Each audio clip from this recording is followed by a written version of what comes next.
Thank you very much for the introduction and for the invitation to speak at this wonderful event. Before I start, so my definition of the word cosmology is going to differ. I'm not going to insist on anything being isotropic. But yes, so I'll be talking about scattering towards the singularity. So we've heard a lot about scattering, but mostly towards infinity. I'll be talking about scattering in the opposite direction. I'll kind of make this clear. Okay, so I'm going to be talking specifically about these Kasner spacetimes. So maybe the first thing I should do is introduce those things. Okay, so what are they? So the Kasner spacetimes defined on this manifold. So it's going to be, so the positive reals cross the d-dimensional torus. So I'm going to be talking about general relativity in 1 plus d dimensions. You can stick with d equals 3 for the most part. And it has a Lorentzian metric, and the metric looks a little bit like Minkowski space, except I have these powers of t involved. So these pi's are just real numbers. And why do I care about this? Well, okay, they solve the Einstein equations. Okay, because I want to be a little bit more general, I'm going to ask for solutions to these Einstein scalar field equations instead. So instead of Ricci equals 0, I'll have Ricci equals this quadratic form in dt. And basically those two things, so that metric together with that scalar field, which is just some multiple of log t, solves the Einstein scalar field equations if I have these two algebraic relations between these real numbers pi and p phi. Okay, and why are we interested? Because it turns out these spacetimes are kind of the model example of blow-up in general relativity, and specifically spacelike blow-up. What I mean by spacelike, I'm going to draw a picture which is, I guess, a Penrose diagram, but I don't need to think of it that way. So there's going to be something, so this is t equals 0, and the idea is this is singular in the sense that this curvature invariant, the Kretschmann scalar, is going to blow up as t to the minus 4 equals 0. Okay. So why do we care about singularities? Well, by these Hawking-Penrose theorems, so of course Penrose won the Nobel Prize for this, we know that singularities are kind of a robust prediction of Einstein's GR, but these proofs unfortunately don't really tell us very much about what the singularities look like. So what might they look like? So this was a topic kind of studied by these three Russian physicists, BKL, and they kind of produced an ansatz for what they think a near singularity spacetime looks like. So, okay, this metric here looks a lot like the Kasner metric I had on the previous slide. The difference being is that now I have all these dependencies on x. So x is kind of my spatial variable. It lives on the torus. And now I'm just saying that those exponents before, so those pi's, I'm now going to allow those to depend on x.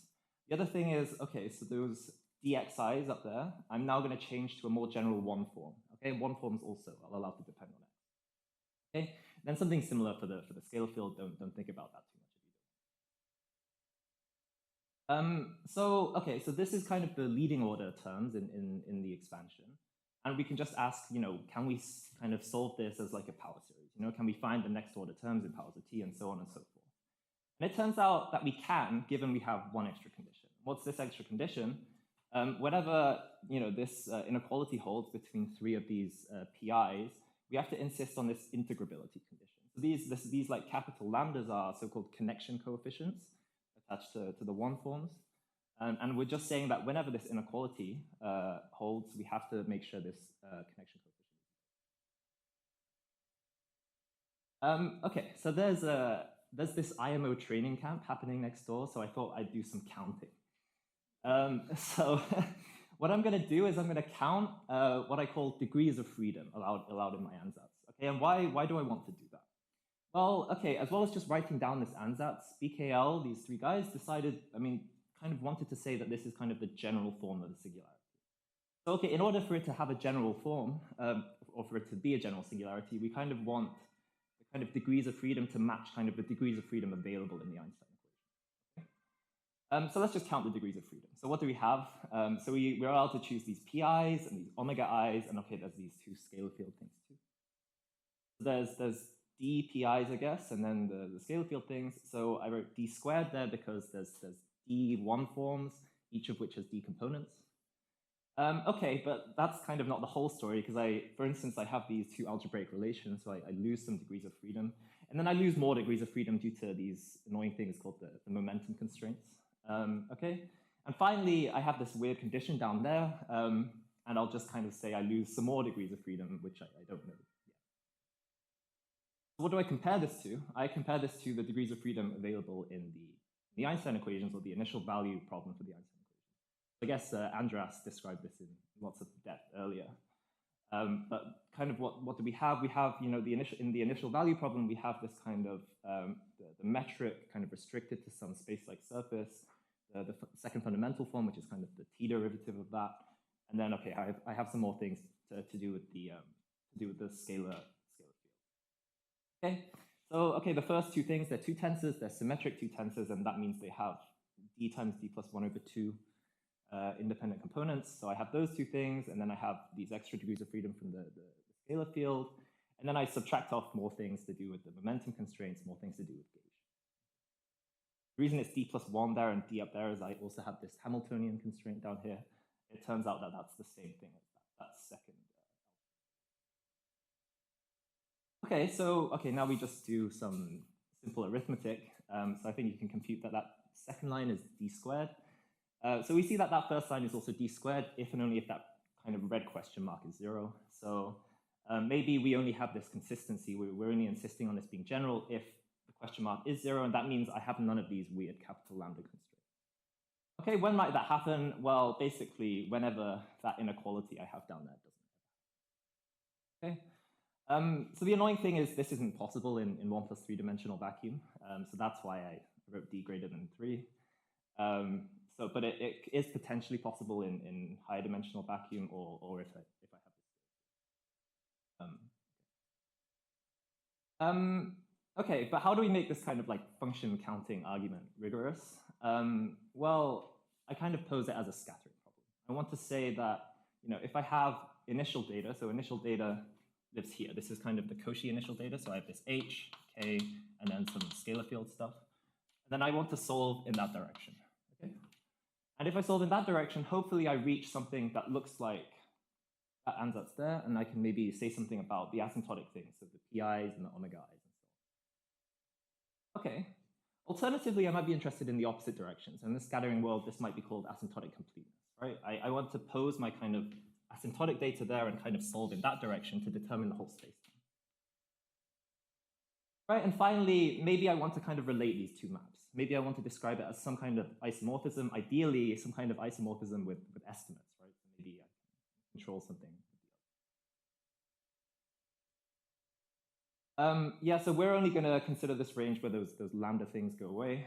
So outside this range, we don't expect that ansatz I wrote down on the previous slide to kind of be the right one.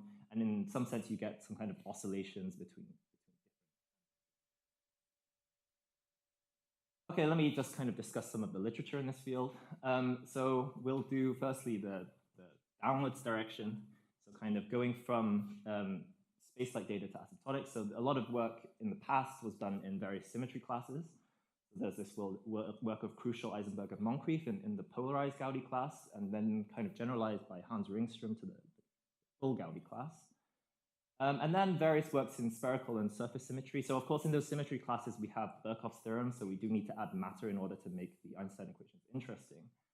But in various matter fields, there are kind of results talking about how we form a singularity and have asymptotics of the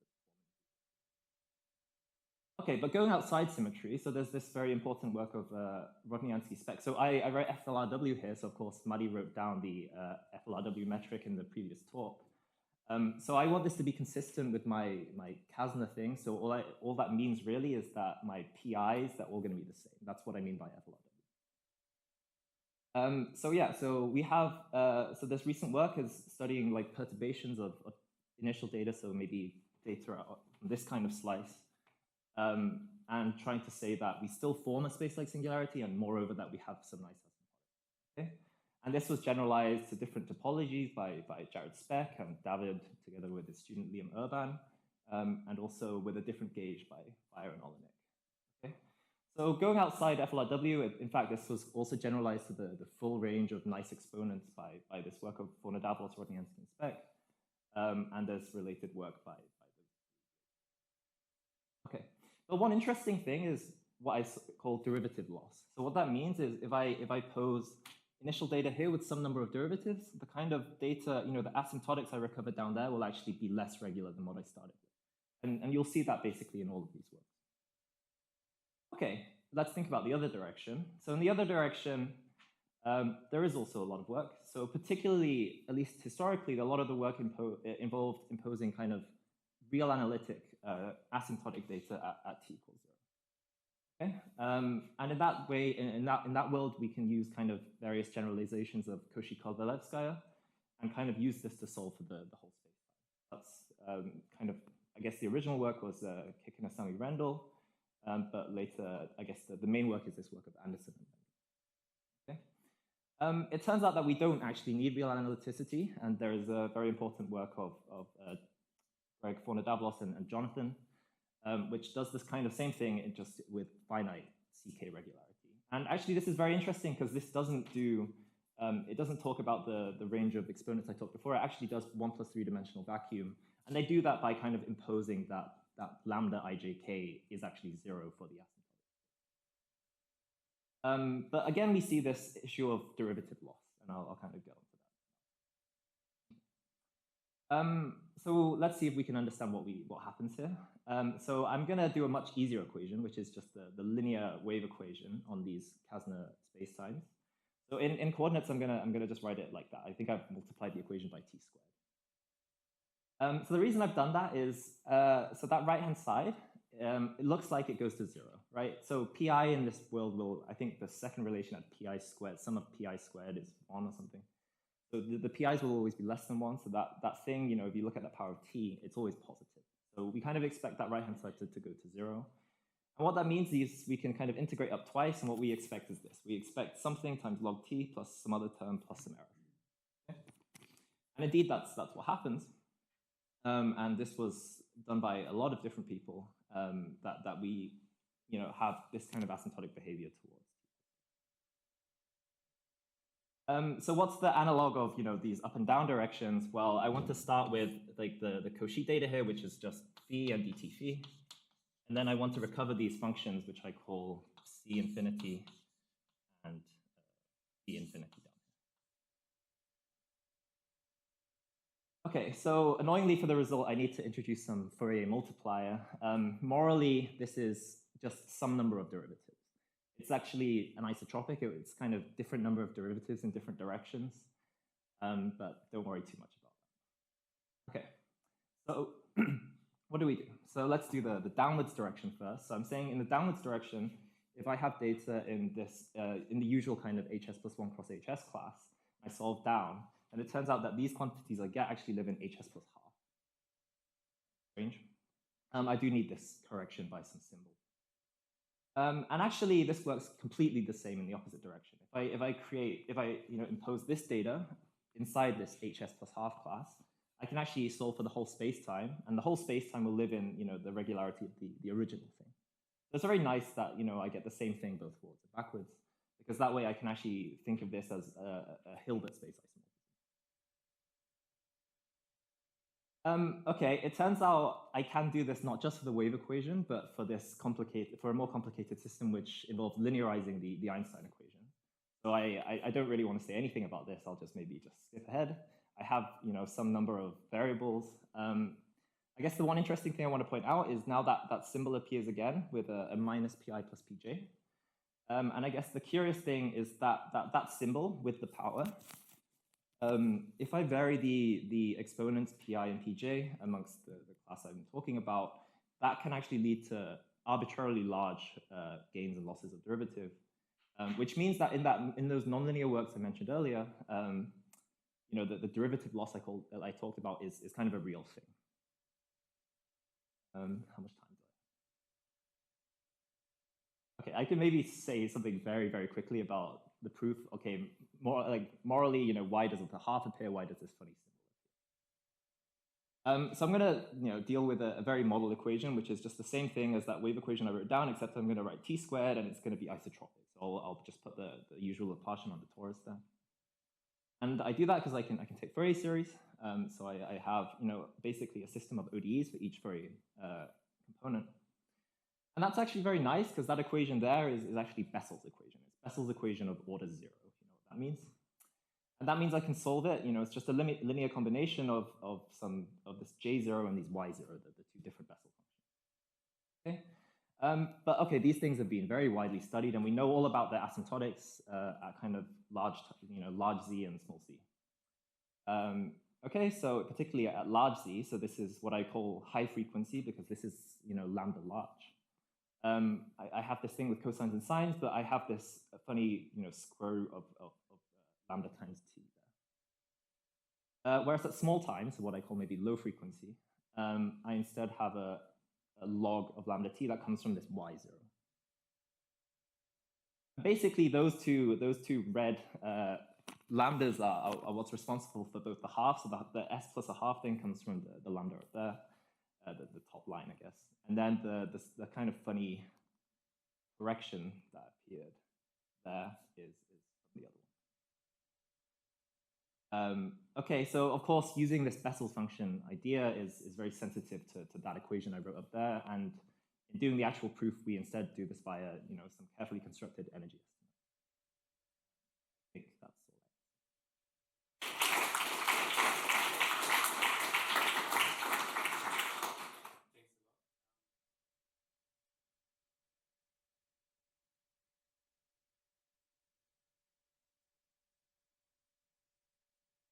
Yeah, sure. Yeah, exactly.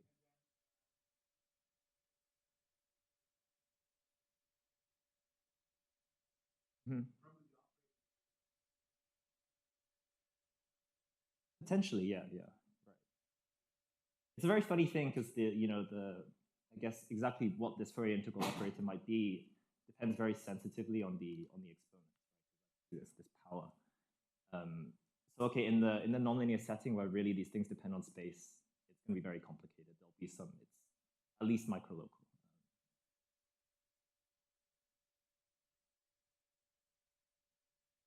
Yes.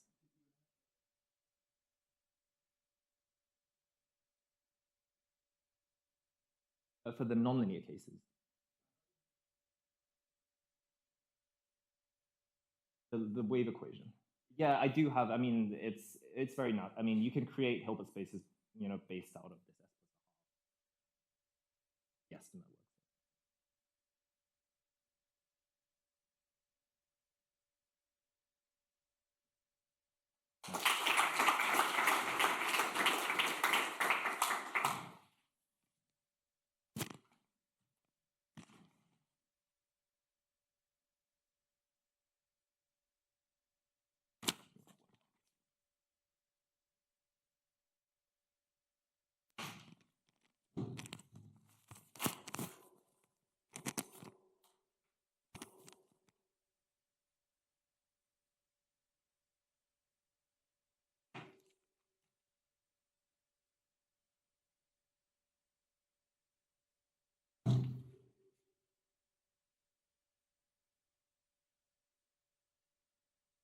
I'm just going to help with the title.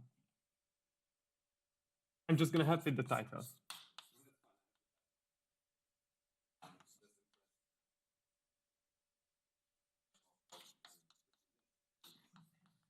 We'll see.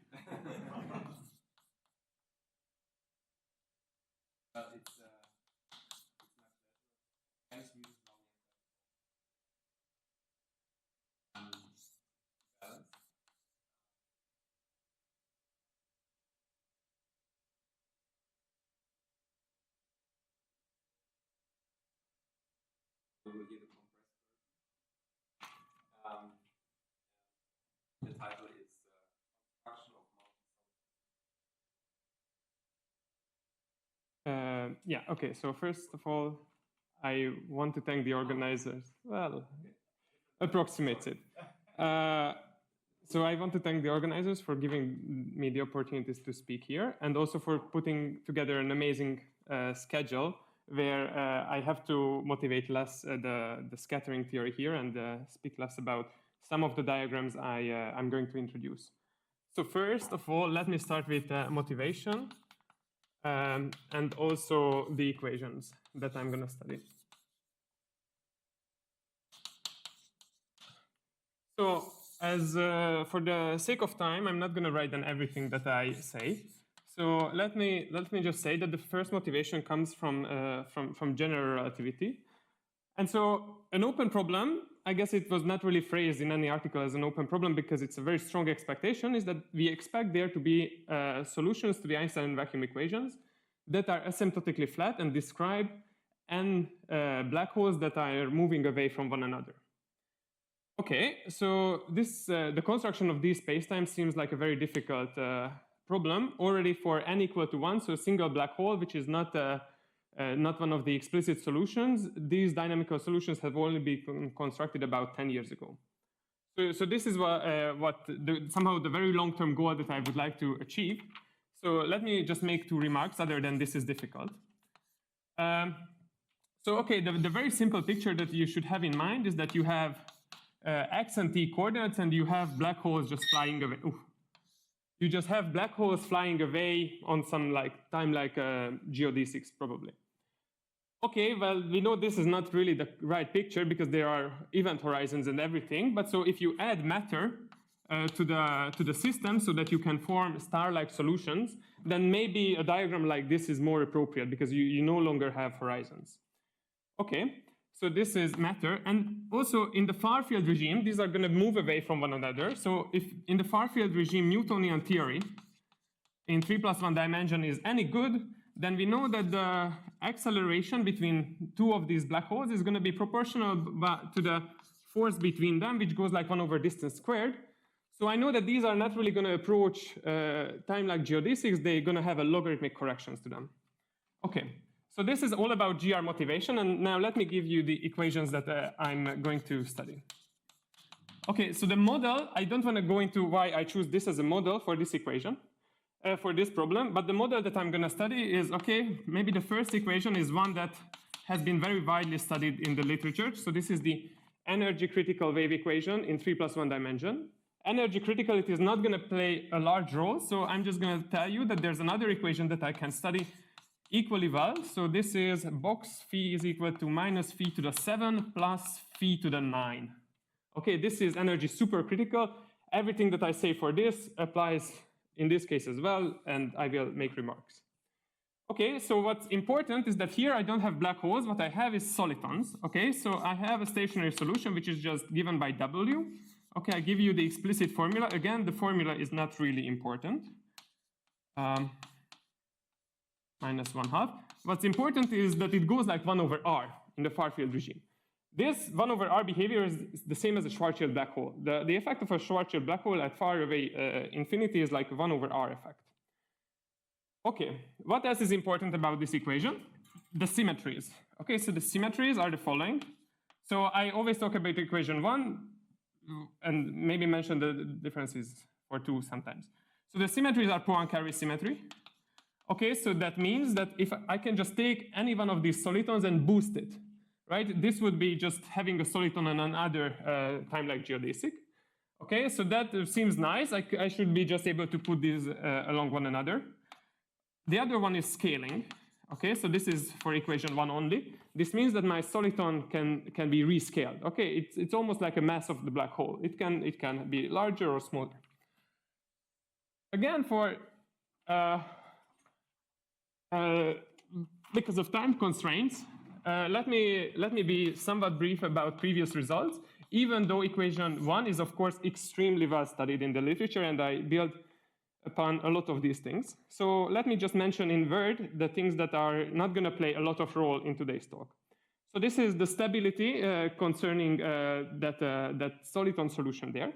Maybe I'm just going to mention that we know that it's in a suitable topology, it's codimension 1 stable.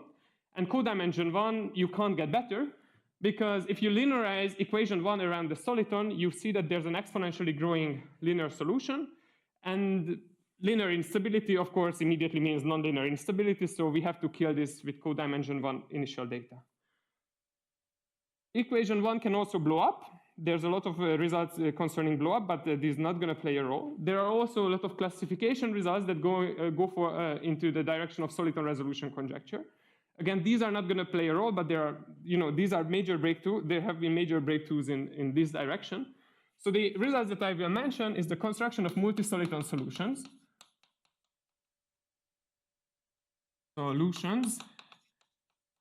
Like the ones that I want to have here.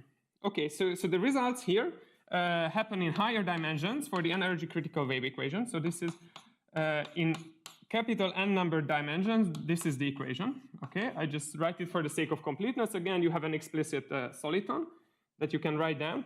And so here the breakthrough work was Martel and Merle, where they constructed these solutions in 5 dimensions. There's a certain restriction on what angles these solitons can go out, what are the velocities. And then later on, this was improved by Juan in 5D. So this is an improvement, improve. And in a second work, he also considered solitons that are not the so-called ground state soliton. This is very special. But he considered excited solitons. Okay. And also constructed multisolitons with these excited ones, and these decay faster. So using this faster decay, he was actually also able to construct solitons in 4 dimensions, but only for the excited solitons and not the ground state. The reason is that they decay faster at infinity, less interaction, easier to construct. So let me just add that Martin and Merle also say that the techniques apply in dimension above 5. Okay, so somehow lower dimension seems more difficult. Okay, the second part of the literature that I would like to review is concerning linear wave equations. Okay, so linear wave equations, I'm interested in solutions to this equation. So I'm going to be very brief, but it's crucial in what I'm going to tell you later. So this is forward solution given compactly supported data. If my potential looks like t to the minus 3 times some function x over t, let's say compactly supported, this x over t in the unit ball, then we know, and this is the diagram that Volker already drew us, that solutions are going to be co-normal on a diagram like this. So how should you interpret it? On this diagram, all of these regions correspond to t is equal to infinity. Here I draw in the light cone coming from the origin. Here I use coordinates t minus r and angular derivatives. On the top here, I use x over t as a coordinate. And you can see my potential comes in smoothness in x over t, so I need to have a structure there. We also know from, let's say, many works, I'm going to list a few names here, because just in a second. So if v is of the form v of x, so it's some x dependent, maybe it decays at a polynomial, fast enough polynomial rate, then I need to introduce a third region which measures the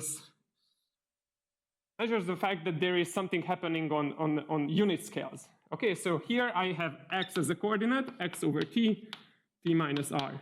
Okay, and omega also in the outside region. So if you want to look for curves, okay, maybe r equal to 1, go like this, r equal to 2, go like this, r is equal to log t, they all go to the same point. R is equal to a half t, go like that. Okay. And so if I resolve this point, then I can see that r is equal to 1, go here, r is equal to 2, go there. Okay? So this is a motivation for what I'm going to tell you. So here's already the theorem. Okay? So let's just start with the theorem statement itself. So there exist locations in the sky. So these are just some in the unit ball. So there exist soliton velocities such that equation 1, so energy critical wave, admits a solution phi in a neighborhood of time like infinity. So this is going to be some region here, okay, some region like this. So this is a surface sigma t, sigma tau. Then in the future of sigma tau, there's a solution that satisfies the following properties. So it solves 1. It has no radiation field going, no radiation leaving the spacetime. And it approximates a sum of solitons. Okay, these are boosted solitons. I don't want to write them explicitly. You can imagine what they are. So this theorem actually comes in 2 parts. The first part is that for all n, I can construct an approximate solution which satisfies A and B. So these are already satisfied. It's polyhomogeneous on this spacetime. So you notice that I don't only need to zoom into one point. I need to zoom into multiple points, all the points where my solitons are going. And then, okay, so it's polyhomogeneous on that compactification. And it's an approximate solution, by which I just mean that if you plug it into the equation, it decays super fast in terms of this foliation, if you foliate your spacetime upwards. So this is t minus r to the minus n. Okay, part 2 is somewhat easier to state.